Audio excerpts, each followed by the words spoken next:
আসসালামু আলাইকুম, কেমন আছেন সবাই? চলে আসলাম সিরাজদিকান মুন্সিগঞ্জ বুধবারের হাটে। তো এখান থেকে কী কী কেনাকাটা করলাম, হাঁস মুরগি এগুলোর দাম কেমন ছিল, আর আমরা কী কী মাছ কিনলাম, কী কী খাওয়া দাওয়া করলাম, সব কিছু নিয়ে আজকের এই ভিডিওটা। সর্বপ্রথম আমি এখান থেকে লেবু কিনে নিচ্ছি। লেবুর দাম খুবই কম ছিল, 4টা লেবু ছিল 20 টাকা। তো যাই হোক, এখান থেকে লেবু নিয়ে নিচ্ছি। চলে আসলাম নার্সারিতে, এখান থেকে আমি কিছু গাছ নেব, ভাবলাম নিয়ে বুনে দেই, ভবিষ্যতে আবার যখন আসবো তখন খেতে পারবো। দেখি কি কি গাছ নেওয়া যায়। লেবু গাছ, একটা লেবু গাছ নেব না নাকি?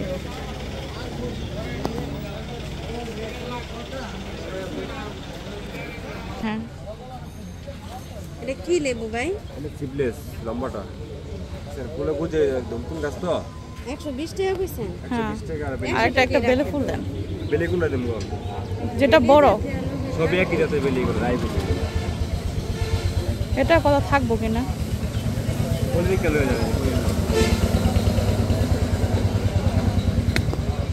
এই যে গাছ নেওয়া হয়েছে, সবেদা গাছ, এটা আর এটা।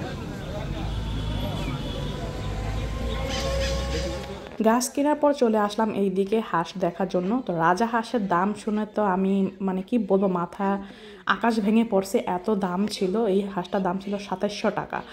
আমি ভাবলাম 2700 টাকা কীভাবে সম্ভব, কারণ এর আগে আমি কখন হাঁস কিনিনি। তো আমার খালামুনি এমন একটা দাম বলছে যা দাম নেওয়া হয়নি। তারপর আমি চলে আসলাম মুরগি কেনার জন্য। তো এখান থেকে 4টা মুরগির দাম চাচ্ছিল 1500 টাকা। আমরা 1100 টাকা বলছি, দিবে না এ নিয়ে অনেক কষাকষির পর যাই হোক এই 4টা মুরগি আমাদের 1200 টাকায় দিয়ে দিয়েছে। তারপরে আবার হাঁসের দাম জিজ্ঞেস করলাম যে দেখি অন্যখানে হাঁসের দাম কেমন হতে পারে। একই দাম ছিল হাঁসের। তো আমি এই হাঁসটা প্রায় 1300 টাকা বলছিলাম, বাট দেওয়া হয়নি। তারপর এই দিক থেকে আমি কিছু মাছ নিয়ে নিচ্ছি ভাজা খাওয়ার জন্য।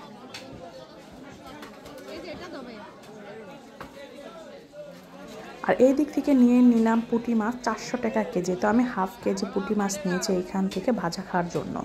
যাই হোক, এদিক থেকে চলে গেলাম সবজির ওই দিকে, দেখি সবজির দাম কেমন। এখান থেকে আমরা করলা নিতেছি।